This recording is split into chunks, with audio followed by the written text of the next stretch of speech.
How does Kinepolis create that optimum movie experience for the customer?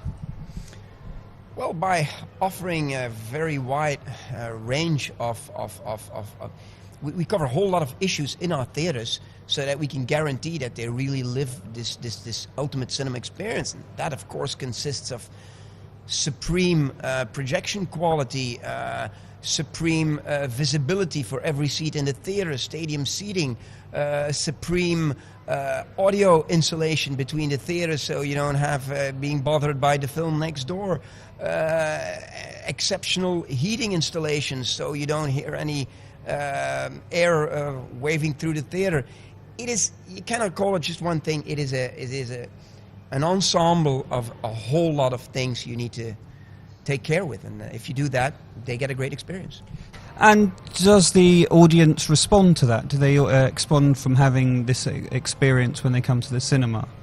Definitely, we've seen immediately the success of Kinepolis was huge. So people seeing these films on a higher level, they love the film actually more. I'm quite convinced if you were to look at, if people could give an appreciation of a certain film, if they would see it in a technically low-level theater and they would give a quotation and then they would see, and you could brainwash them and then once again show the film in a high-end theater, I'm definitely convinced that the experience would be perceived as a much better one. The film would be perceived as a much better film.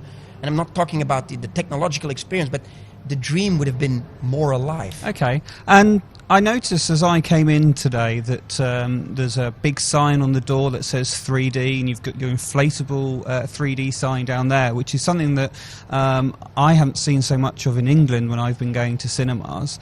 Is it something that if you were to go down the 4K route because it's the better image quality, that you would then shout about in the same way, do you think? Or is it just because it was 3D that makes you do that? I guess what I'm asking is, do you make a big song and dance about your technology to the audience? You always make a big fuss about what you're installing. If you don't, you're doing the wrong thing. You need to educate your patrons as well.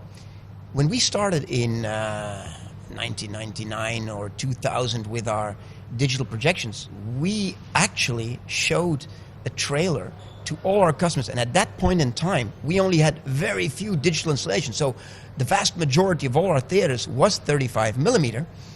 And at that time in our digital theaters we were showing a trailer, a computer animated trailer we had made ourselves, indicating to our patrons, here's the difference between 35mm and digital. And we pointed out what were the differences, jitter wave, subtitles, all that. We explained that to our patrons, because why the hell invest in a technology if you're not going to point out and educate your patrons in what is the difference? So with 4K, if 4K makes the step we think it will make, then it will have to be marketed, because you have to explain to your customers what is the difference and what they need to pay attention to so that they actually can see a difference. Otherwise, your investment isn't worth anything. So it's about investing in good quality items to give a good quality experience so that patrons come along? Unfortunately, you need to invest in the good stuff to get the good people over. Brilliant. Thank you very much. Okay. Thank you.